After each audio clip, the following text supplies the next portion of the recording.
I had this trippy dream where this cat was driving me around in an old convertible the whole time around LA.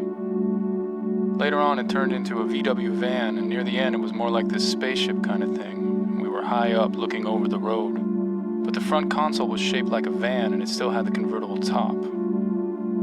The guy who was driving me around was an older dude, an old hipster with a scratchy voice, kind of like Joe Walsh sings, but he kind of had some of that vibe and energy of Dennis Hopper and Easy Rider. Yeah, like if you can imagine a cross between Joe Walsh and Dennis Hopper, that's the dude who was driving me.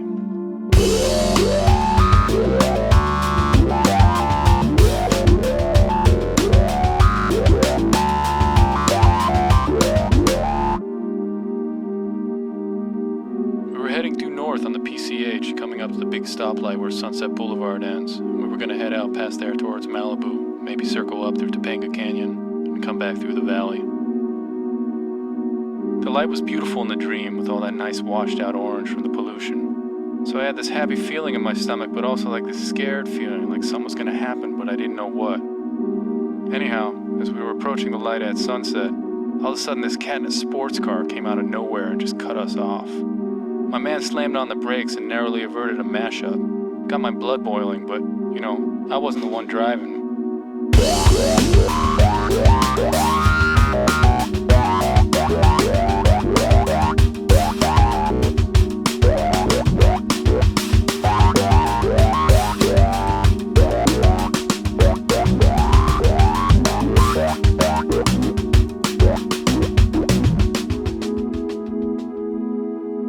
Yeah, so when you know it, we pulled right up behind that motherfucker at the light, and there he was, glaring at us through his rearview mirror, and he was all like, yeah, that's right, I cut you off. What are you gonna do about it? So I said to Joe Walsh / Dennis Hopper, I'll just call him Joe now. So I said to Joe, man, aren't you gonna say some shit to that douchebag? I was all puffed up and pissed off, but I was sitting in the passenger seat. So Joe was quiet and looked straight ahead and said, you know, man, the only way I'm gonna put some shit out there like that is if I'm ready to dance with that cat. You know what I mean? All you've got are your actions, man. And don't forget, your words are actions too. You put something out there, there's consequences, you know? You wanna dance with that dude?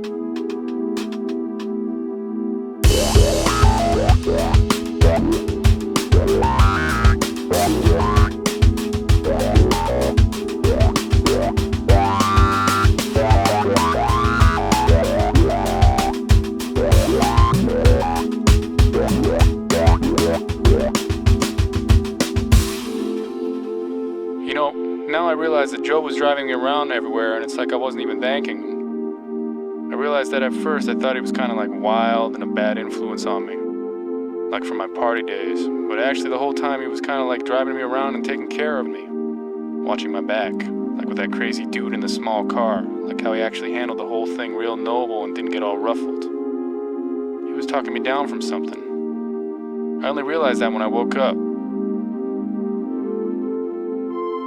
It's funny how sometimes with dreams, you don't realize who's your friend until after you wake up. Then you wake up and you get this clarity, and you see that maybe all those different people were you in the dream, and that they're there to lead you either to good or trouble.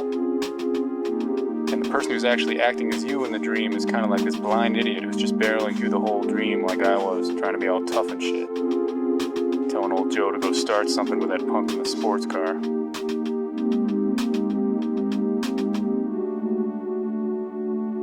Yeah, but maybe like that crazy dude in the other car was me as well. All those people were just a composite of my own shit. All different parts of me. Like you've got this one part of you that watches out for you and keeps you steady. You've got this other part that's raging and full of anger. And those two are vying for your attention, like old Joe and that crazy dude in the dream. And there's just you and you're listening to both of these voices. But they're all a part of you.